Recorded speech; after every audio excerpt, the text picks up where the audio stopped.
Shalom, everybody. It's Rabbi Edelstein back again with another installment of Rabbi Ian 3 brought to you by MEOR DC. And I got to go fast because I'm up against the clock like every week. This is part 2 of the cell phone diaries or diatribes. Because last week we started talking about the negative effects that cell phones have on our lives. Now, let me come clean. I have a cell phone. I'm the proud owner of a Droid device, a Motorola. It's okay. But anyway, it's a great phone. It's a great phone, and it helps me a lot. I text my wife. There are a lot of great things you can do with a cell phone, of course. But, and it's not the cause of the spiritual death of ourselves or this country, but it helps us, it exacerbates negative tendencies and traits. That's what we started to talk about last time. Let's break it down a little bit. We have a relationship with ourselves and with other people and with God. Those are the 3 dimensions of our lives according to our great sages. And in many ethical works, they talk about that.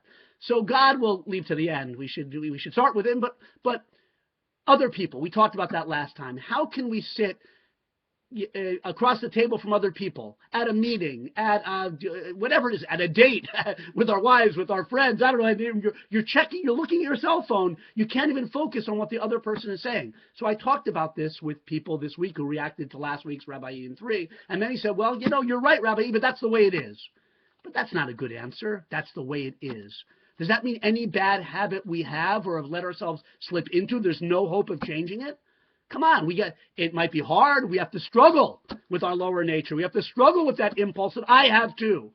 And even if the person across from you doesn't mind because they've resigned themselves to this situation, what does it say about us, each one of us, and the lack of value we have to a living person in front of us as opposed to, CNN.com or whatever we're looking at, or a text from another person.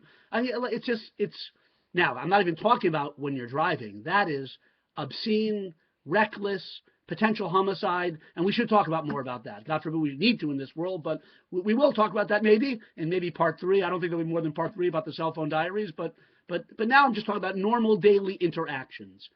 We can fight against it. All spiritual growth, whether it's changing a bad habit, developing a new habit, or just becoming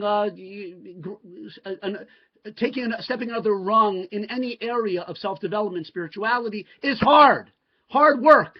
A very great and saintly and holy sage, Rav Yisrael of Salant, in the 1800s, famously said, it's harder to change one character trait than it is to learn through the whole Talmud. Now, he knew the whole Talmud. I don't. It's pretty hard going sometimes in the Talmud. But to fight against our own bad character traits, whether the inherited tendencies we have or those bad habits we've developed, is hard, but it's not impossible. Rabbi Yisrael from Salant devoted years and decades to inspiring people to battle with their lower selves. The study of Musar, the the branch of Jewish literature that deals with self-improvement. He was a master of Musar, and we have to fight with ourselves. That's another theme within Jewish ethical works. It's a battle. It's a struggle. So the fact that that's the way it is, forget about it, that's not a good excuse. We got to do better. Now, with ourselves, I'm going to go a little bit over 3. I'm sorry, probably, but let's try to honor other people. And maybe it's not realistic to expect 100%. And God, by the way, doesn't expect 100% in anything we do, just to try, to improve, to do better. One less time of looking at the cell phone when we're talking to someone or whatever, certainly with a loved one, okay? Relationship to other people. So, the Jewish ethical works talk about pizur hanefesh, scatteredness of attention. Yeah, long before modern psychologists talk about mindfulness, Judaism talks all about it and the lack thereof and how damaging it is. Yishuv hadas, clarity and peace of mind is the greatest gift.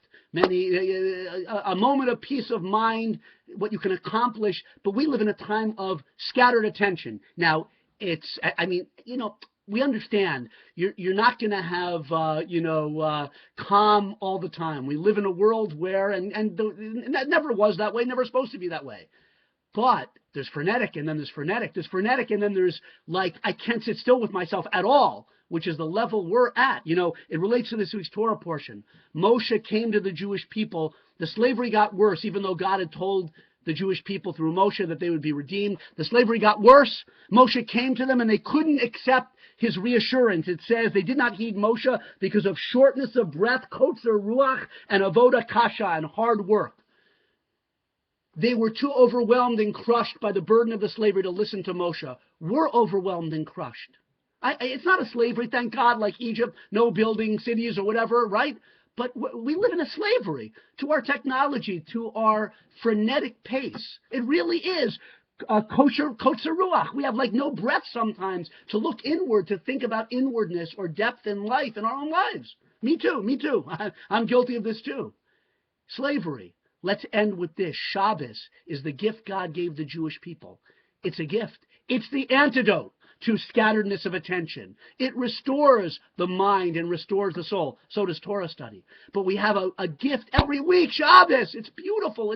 It's our only freedom, almost, really. Think about how, I don't know, are there any other people, only people of supremely strong self-control could say, 25 hours, I'm not going to look at my phone or turn on a phone. On Shabbos, Jewish people who keep Shabbos, that's what we do every week.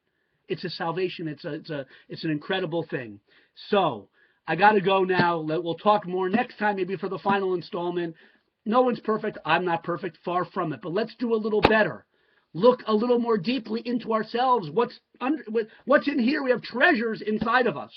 And the cell phone is not the enemy that destroys that, but it's so easy to go there rather than go here. I don't know if that was the most eloquent way to end, but have a great Shabbos and turn off those cell phones and enjoy the beauty of Shabbos. Shabbat Shalom.